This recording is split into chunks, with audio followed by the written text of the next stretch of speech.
কোনো এক প্রান্তরে নিজেকে খুঁজে পেল দিগন্তের তারা। এমন এক প্রান্তর, যে প্রান্তর দেখতে অনেকটা মরুভূমির মতো। হ্যাঁ, মরুভূমি তো। তখনও নিচে পড়েছিল দিগন্তের তারা। স্বপ্নের মতো মনে হচ্ছিল সবকিছু যেন। এই নিয়ে কিছুক্ষণ আগে সে ছিল হিরোশিমার একদম কাছে।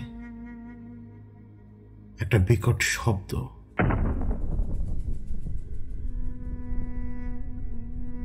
কিন্তু সেই শব্দের আগে এক অদৃশ্য বাধা, তারপরে তীব্র আলোর ঝলকানি, এবং সেই আলোর ঝলকানির মধ্যেই কেন যেন মনে হলো যে গ্রহ নক্ষত্রগুলো সে এক মুহূর্তে দেখতে পেল সেই তীব্র আলোর ঝলকানিতে। এরপর কিছু তার মনে নেই আর।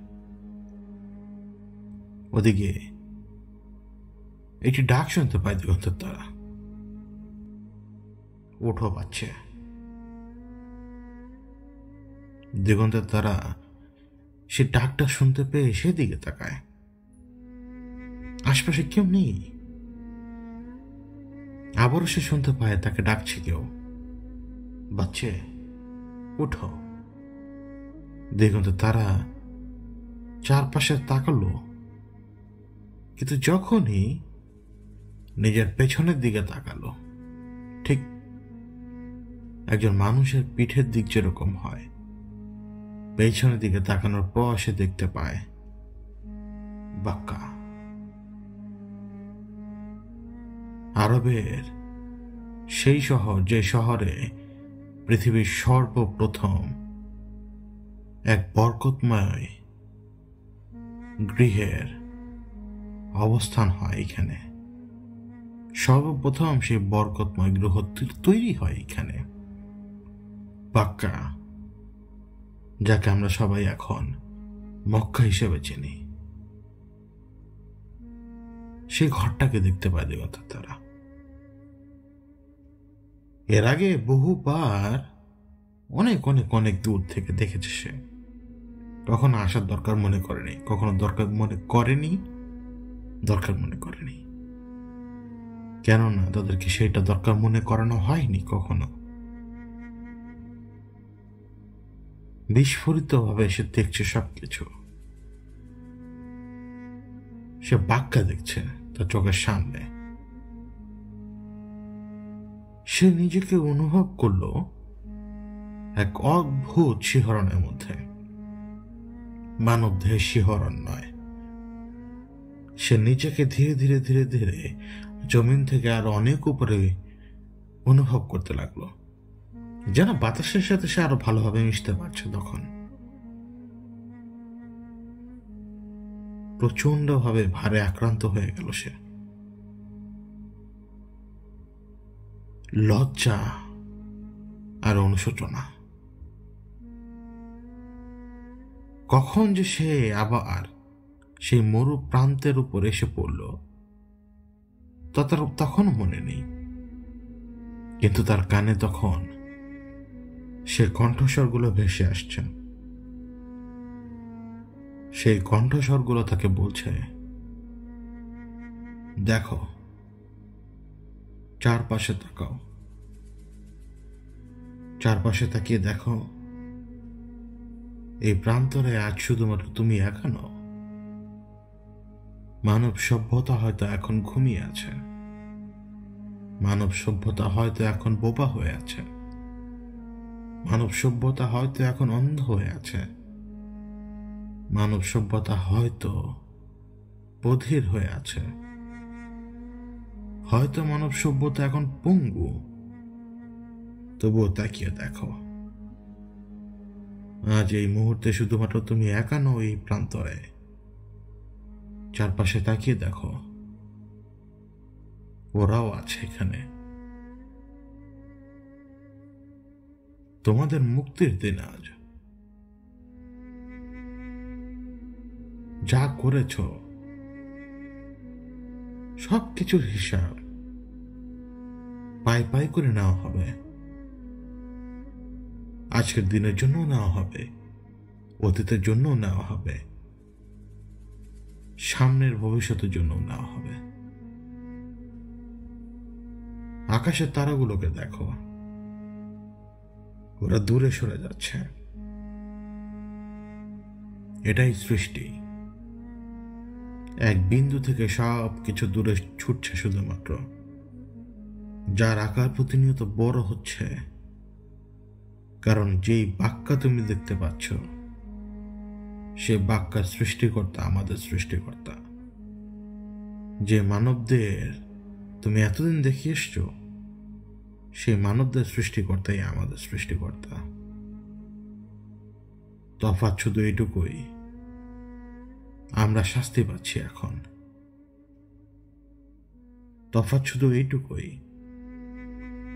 আমাদের পৃথিবী এখন তাদের। তফাৎ শুধু এইটুকুই, আদেশ মানা। তফাৎ শুধু এইটুকুই, নিষেধকে উল্লঙ্ঘন করা। আদেশ যদি মানতে পারো তবে ভালো, আর নিষেধকে যদি উল্লঙ্ঘন করো তবে খারাপ। দিগন্তের তারা এই কথাগুলো শুনতে শুনতে এদিক ওদিক তাকালো। তারা কেউ কোনো মানসিক শক্তির মধ্যে নেই তখন। তারা কেউ মানুষ নয়, তারা সবাই এন্টিটি, যাদের এক স্পেসিফিক ক্ষমতা রয়েছে বাতাসের সাথে মিশে থাকার, তাদের চেতনাকে চারপাশে ছড়িয়ে রাখার। এক জায়গায় থাকা অবস্থায় তারা ভাসমান হয়ে যে কোনো জায়গায় যেতে পারে, একসাথে কয়েক দিকে তাকাতে পারে তারা। সে প্রান্তরে দিগন্তের তারা আরো কয়েকজনকে দেখল। তারা সেইখানে উপস্থিত। কেউ লজ্জিত, কেউ অনুতপ্ত, কেউ সারেন্ডার করল, কেউ কান্না করছে, কেউ আর্তনাদ করছে। কিন্তু দেখুন তো, তারা সে হতভম্ব। সে শুধু তাকিয়ে দেখছে। সে ভারাক্রান্ত। সে এখনো সেই শব্দটা অনুভব করছে। সে অদৃশ্য এক মহাজাগতিক শব্দ, এমন এক শব্দ যে শব্দের পরপরই সে আলোক ছটাটা তার চোখের সামনে আসে, এবং সে কয়েক মুহূর্তের জন্য গ্রহ নক্ষত্রকে এমন এক পজিশনে দেখতে পায় যে পজিশনে তার পক্ষে দেখা সম্ভবই না। সে কথাগুলো তখন তার সাথে কথা বলছে। সে কণ্ঠস্বর তখনও তার সাথে কথা বলছে। সেই কণ্ঠস্বর তাকে বলছে, তারাগুলোকে দেখো, তার এক একটা পথ তারা পাড়িয়ে দিচ্ছে। সেইখানেও বসবাস রয়েছে কারো না কারো। যত দূর দূরান্তেই যাই না কেন আমরা সেই রাস্তা খুঁজে পাবো না আর। যে রাস্তা দিয়ে খুঁজে গেলে ঠিক সেই জায়গায় যাওয়া সম্ভব, যে জায়গায় কান পেতে শোনা যেতে পারে। আমরা এখন আর সেই জায়গায় যেতে পারবো না। তারাগুলো দূরে সরে যাচ্ছে, পথ হারিয়ে ফেলেছি সবাই আমরা।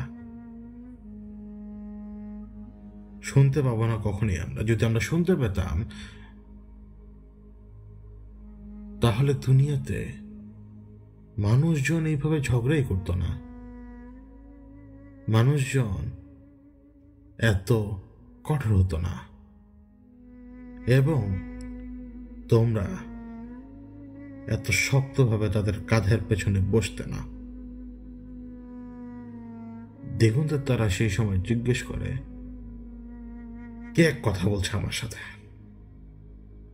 এবং সে চিৎকার করে তাকে জিজ্ঞেস করে যে, কে তুমি? দেখুন তো, তারা তখন দেখতে পায় শূন্যে ভাসমান অবস্থায় একটা সাদা মেঘের ভেতর দিয়ে 7টি ছায়া দেখা যাচ্ছে। 7 ছায়া, এবং এই 7 ছায়া দেখার সাথে সাথেই দিগন্তে তারা বুঝতে পারে এরা হচ্ছে সেই 7 জন যাদের সকলের নামের অক্ষর মিলিয়ে হয় সেভেরাস। এরা সেই 7 জন যারা হলো সেভেরাস।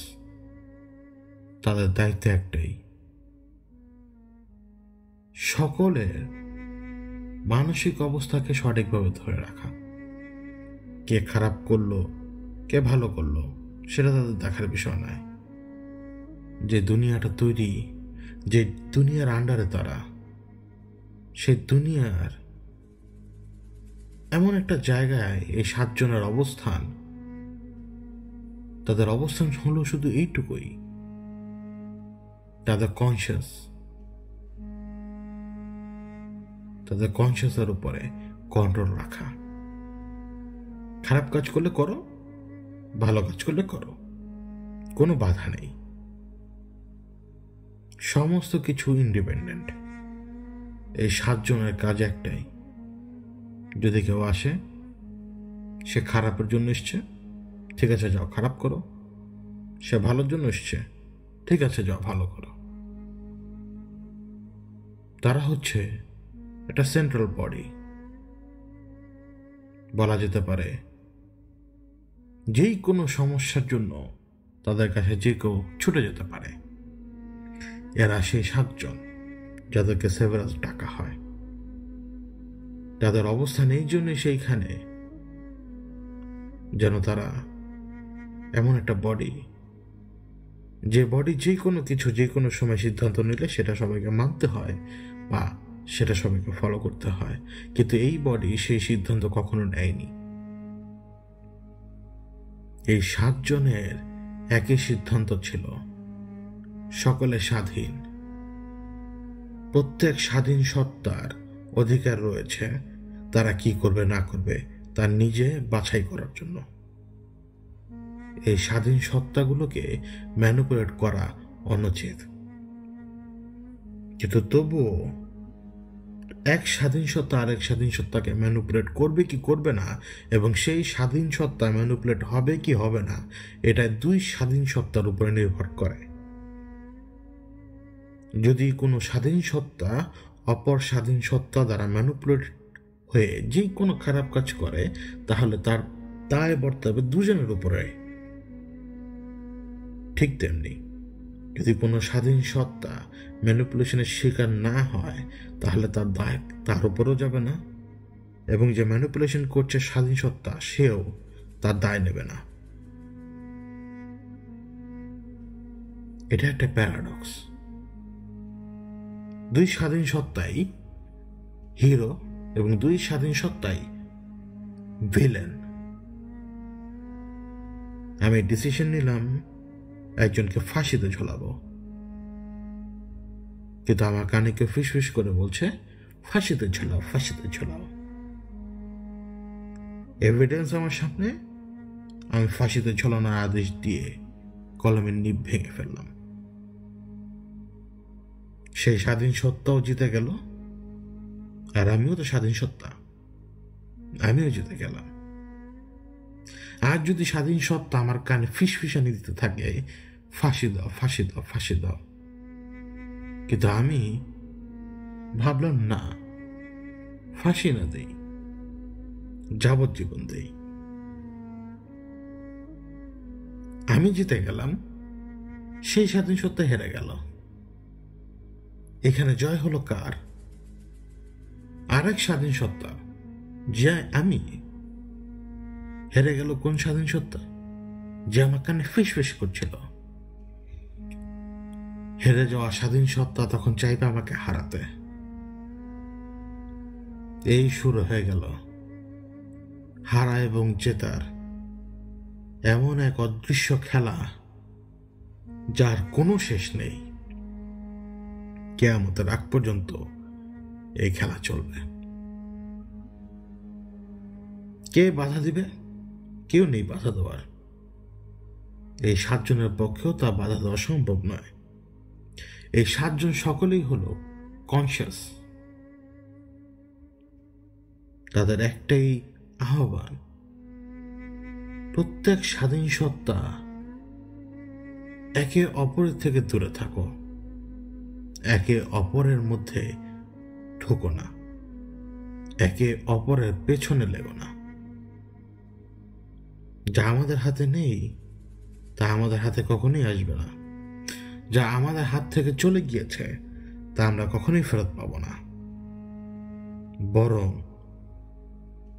এই যুদ্ধ আমাদের না লড়াই উচিত। এই যুদ্ধের ফল একটাই, কেউ জিতবে না, কেউ হারবে না। মানব সভ্যতা জানবে তারা নিজেরাই যুদ্ধ করে গিয়েছে, সে শুরু থেকে, আদিকাল থেকে একেবারে পৃথিবীর শেষ অবধি তারা নিজেরা যুদ্ধ করে যাবে। কখনো পানির জন্য করবে, কখনো ভূমির জন্য করবে, কখনো অর্থ সম্পদের জন্য করবে, কখনো ক্ষমতার জন্য করবে। কিন্তু জিতবে কে? জিতবে একজনই, কেওস এজেন্ট। এই কেওস এজেন্ট কে? আজাজেল, যে মানব সভ্যতাকে এক দেখায় এমন ঘৃণা ভরে তাদের দিকে নজর দিয়েছিল, সেই ঘৃণা থেকে সে বেরোতে পারেনি, এবং সেই তৈরি করে এই কেওস এজেন্ট। কারণ সে জানতো মানবরা কেওস এজেন্টের শিকার হবে খুব সহজেই। এই কথাগুলো দিগন্ত তার আগে থেকেই জানতো। তার সামনে যারা কথা বলছে তারা হচ্ছে দি সেভেন, মানে সেই সেভারাস, যারা হচ্ছে সেই হায়ার বিইং। যেন 10, 20, 30, 40, 50 জন লোক যদি খারাপ হয়, তাদেরকে বোঝানোর জন্য, আহ্বান করার জন্য যদি একজন লোক দাঁড়ায়, সেই লোকের যে অবস্থানটা দাঁড়াবে তাদের অবস্থানটা একই রকম। এই সেভারাসরা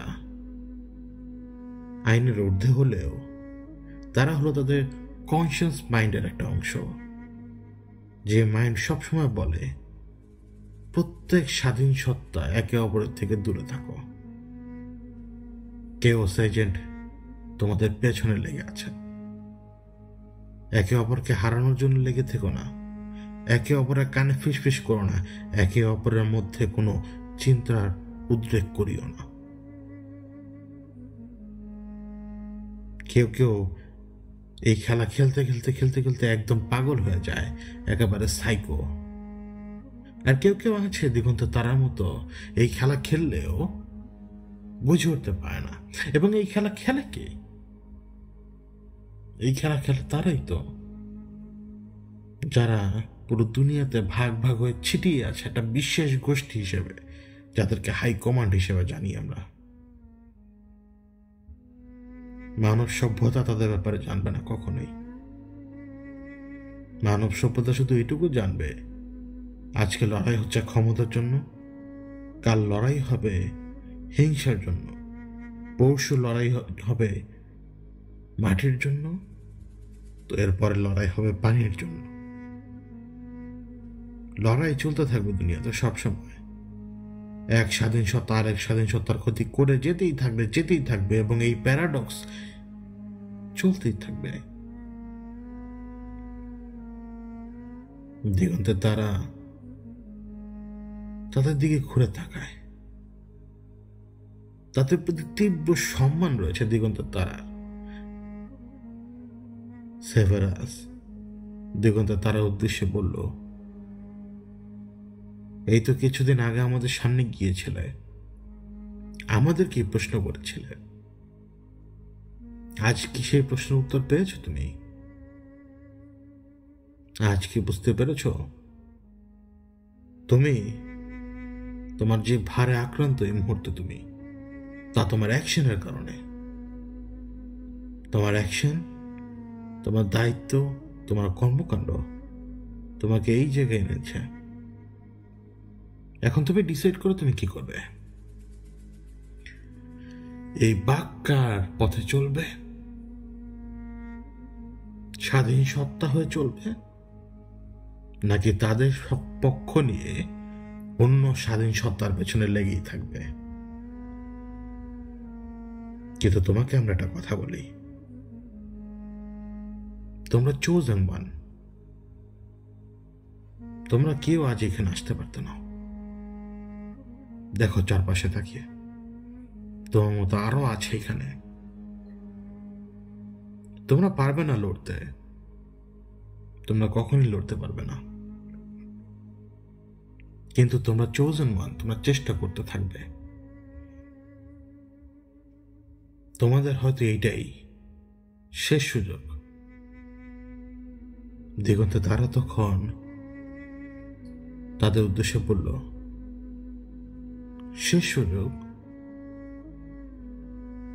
আমি যে এত এত এত এত মানুষকে এত এত মানুষকে ম্যানিপুলেট করে তাদের হাত দিয়েই তাদের হাত দিয়েই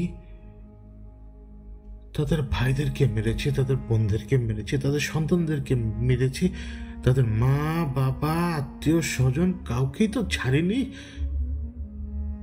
আমাকে কেন শেষ সুযোগ? এর হিসাব আমি কিভাবে মিটাবো? কোনো মতেই তো সম্ভব নয়। উত্তর ভেসে এলো, save as many as possible. Save as many as possible. দিগন্তে তারা তাদের উদ্দেশ্যে বলল, কয়জনকে বাঁচাবো? কয়জনকে? ওইদিকে কর্নেলের কাঁধে চড়ে বসে থেকে কর্নেলকে একদম শক্ত করে রেখেছিল, যাতে কর্নেলের বুক না কাঁপে, সে যাতে বমটা খুব সহজে ফেলে দিতে পারে। আমি কোন শক্তির বিরুদ্ধে লড়ব? আমরা সবাই একে অপরের ট্যাকটিক জানি তো। আমরা সবাই একে অপরের ব্যাপারে জানি। তাদের বিরুদ্ধে আমি কিভাবে লড়ব একা? এতক্ষণে তো তারা সবাই আমাকে খুঁজে বের করে ফেলবে। আমি তো এমনও হতে পারে আগামীকাল হয়তো নাও বেঁচে থাকতে পারি আমি। তারা উত্তর দিল, বাক্কার দিকে তাকাও।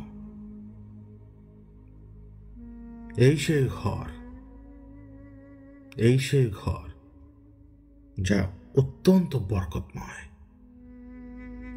যদি তুমি এই ঘরের চারপাশে 3 বার ঘুরে আসতে পারো, তাহলে ভেবে নিও তোমার জন্য রাস্তা খোলা এখনো। যাও, চেষ্টা করো।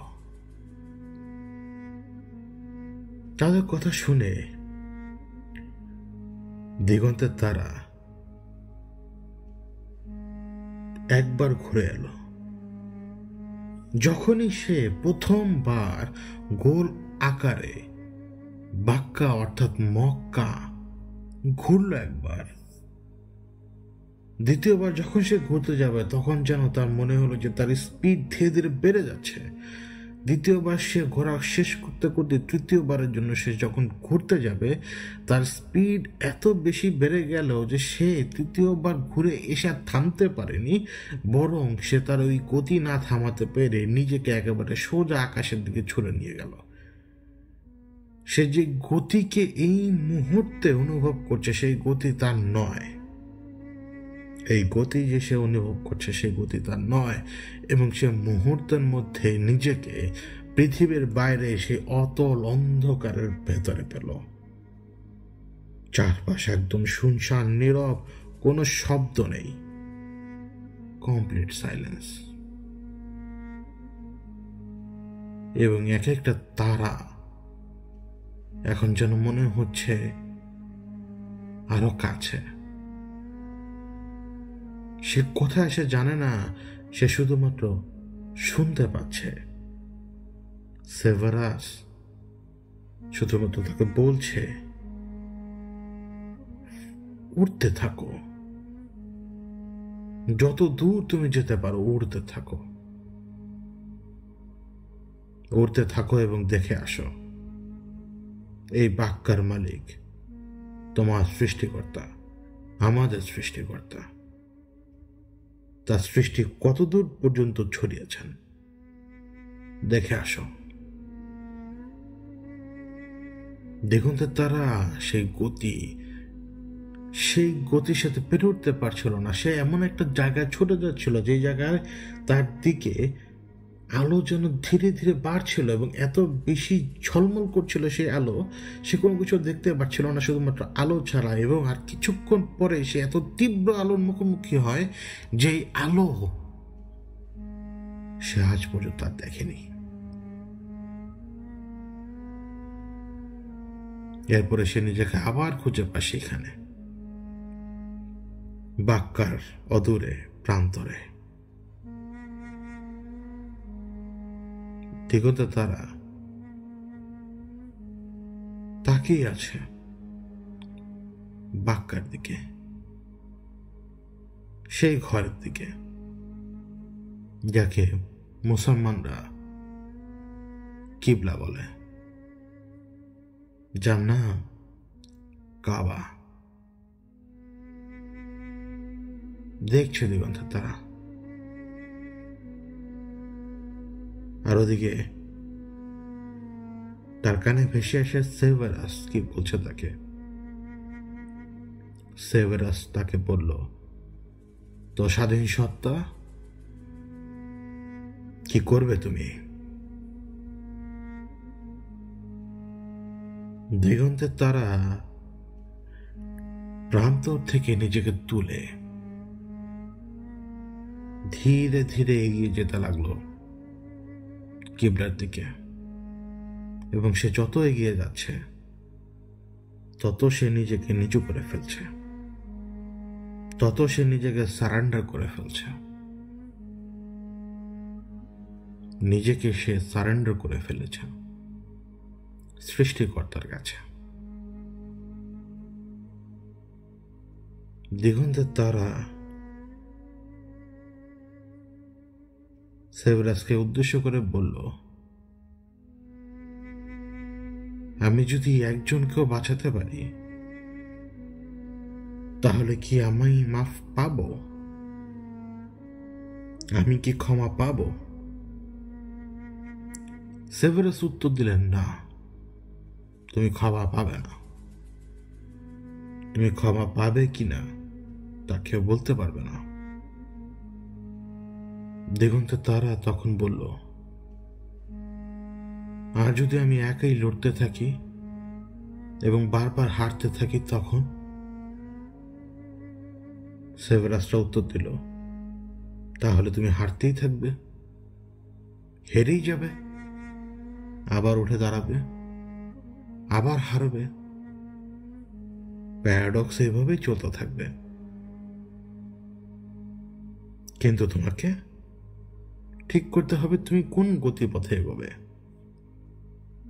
তুমি কি এখনো কি তাদের সাথেই থাকবে, নাকি এক স্বাধীন সত্তার হাত থেকে অন্য স্বাধীন সত্তাকে রক্ষা করার আপ্রাণ চেষ্টা চালিয়ে যাবে? দিগন্তে তারা নিজেকে সারেন্ডার করে ফেলল সম্পূর্ণভাবে এই সৃষ্টিকুলের সৃষ্টিকর্তার কাছে। ওদিকে সেভারাসরা শুনতে পায় দিগন্তে তারা কি বলছিল। দিগন্তের তারা বলেছিল, আমার জীবন থাকতে আমি একটা হলেও মানুষকে বাঁচাবো। যদি কেউ পানিতে ডুবে যায় তাকে তুলে নিয়ে আসব, যদি কেউ আটকে যায় তাকে মুক্ত করার চেষ্টা করব, যদি কেউ কারোর অনিষ্ট করতে চায় আমি তা ঠেকাবো। আমি একটা একটা হলেও জীবন বাঁচানোর চেষ্টা করব। আর আজ থেকে, এই মুহূর্ত থেকে আমার এই নরকের জীবন সৃষ্টিকর্তার জন্য।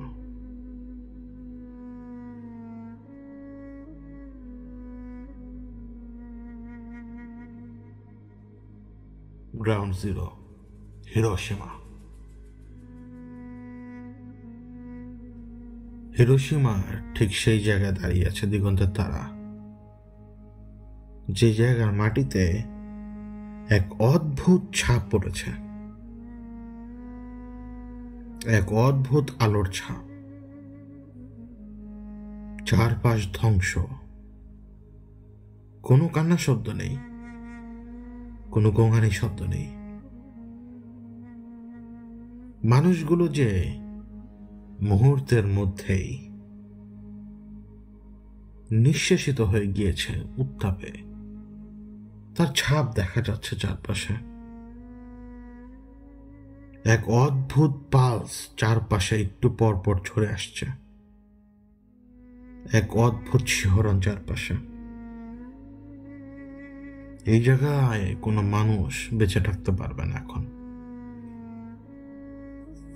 তাদের ডিএনএ নষ্ট হতে সময় লাগবে না, তাদের ভয়ঙ্কর মৃত্যু হতে কেউ বাঁচাতে পারবে না।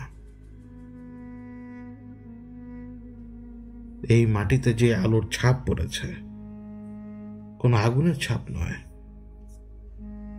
তা এক অবিশ্বাস্য শক্তিশালী আলোর ছাপ। চারপাশের এই ধ্বংসযজ্ঞের মধ্যে এক অদ্ভুত ভাবে এক টুকরো লাল কাপড় উড়ে এলো দিগন্তের তারার সামনে।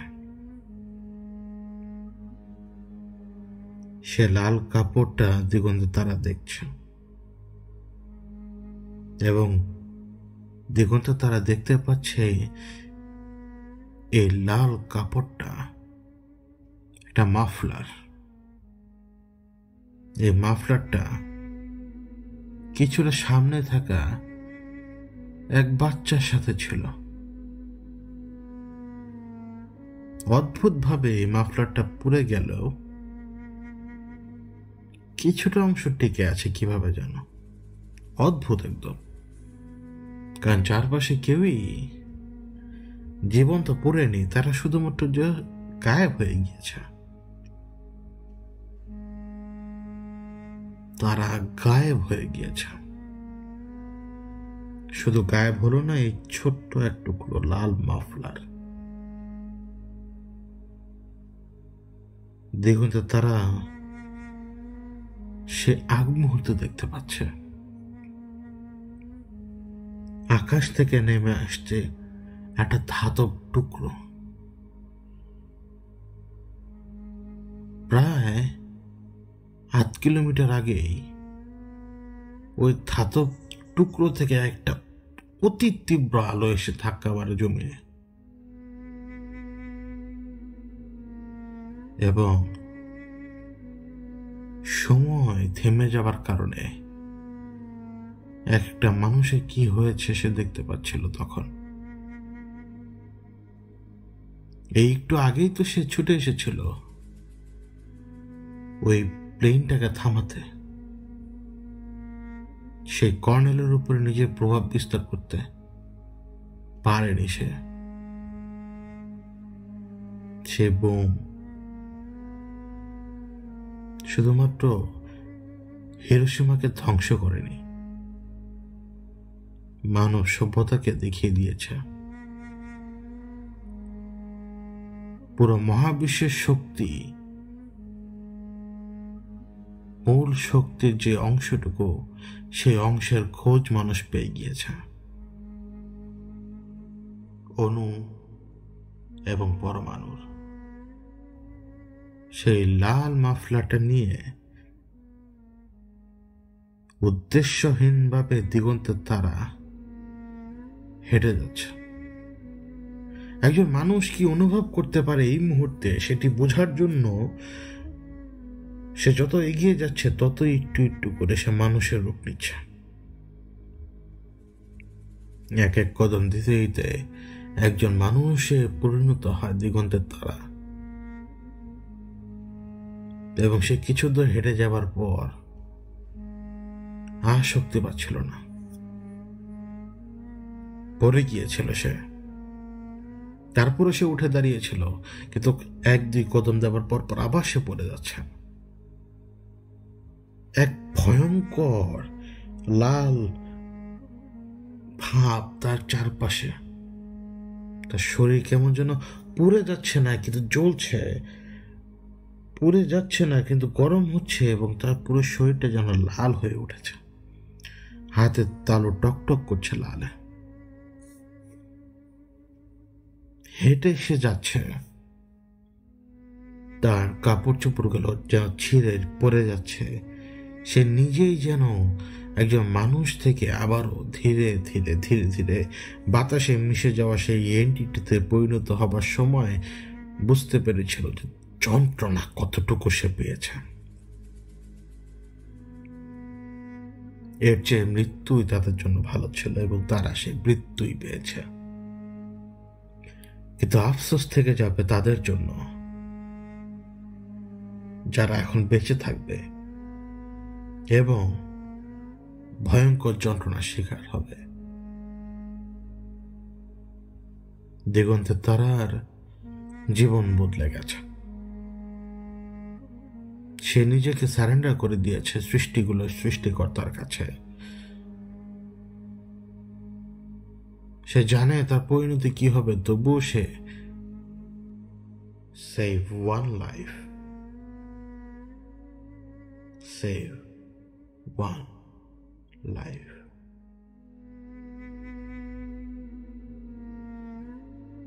প্রশান্ত মহাসাগর, তারিখ রেখার অপর প্রান্ত, ইস্টার্ন হাই কমান্ডের হেডকোয়ার্টার।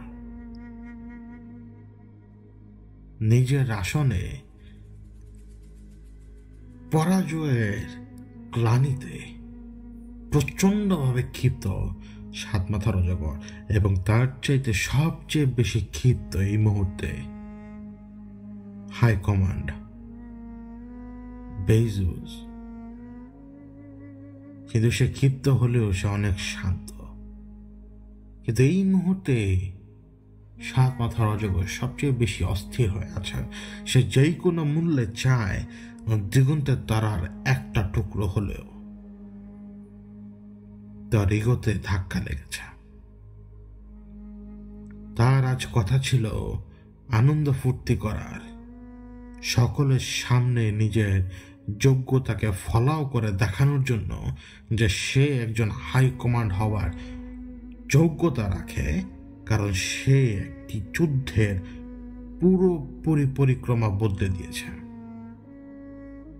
কিন্তু তার বদলে একজন যাচ্ছে তাই জেনারেল তাকে অপমান করেছে।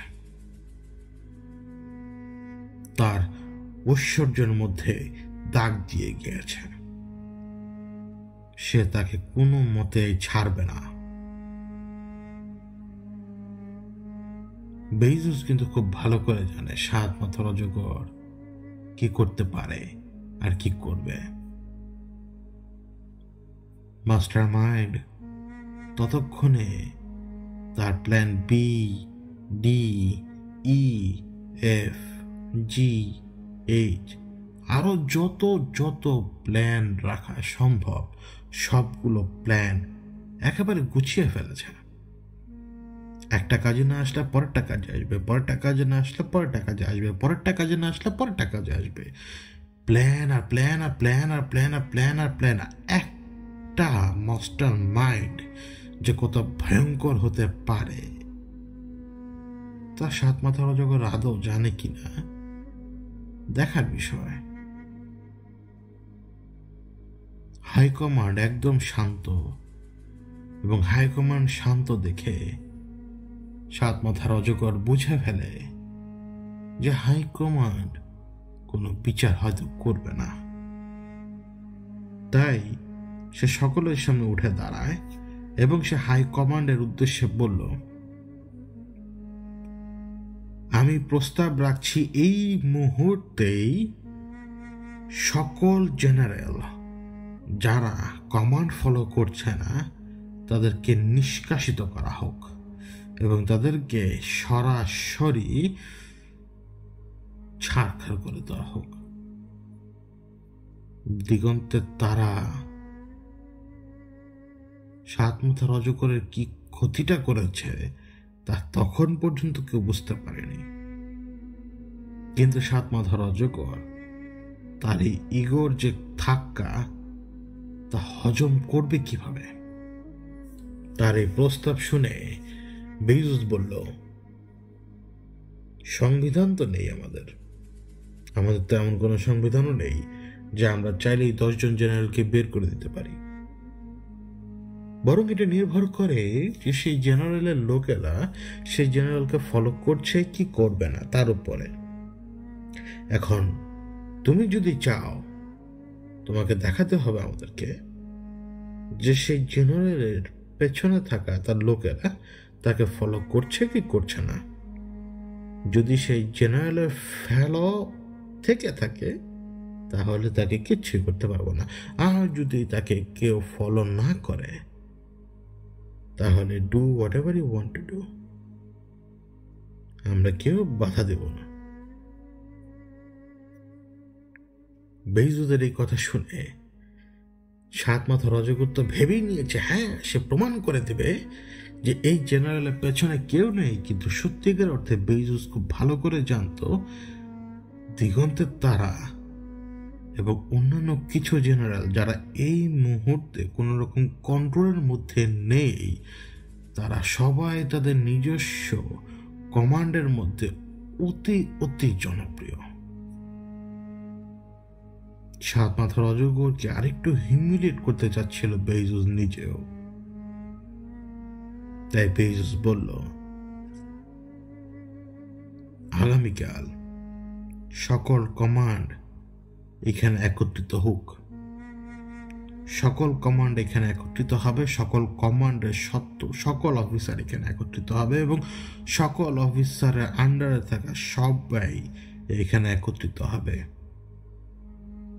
তখন সামনাসামনি প্রমাণ হয়ে যাবে এবং যা করা তখন সামনাসামনি করব। ওদিকে দিগন্তের তারা আকাশের দিকে তাকিয়ে আছে, তার এক নতুন যাত্রা শুরু হচ্ছে।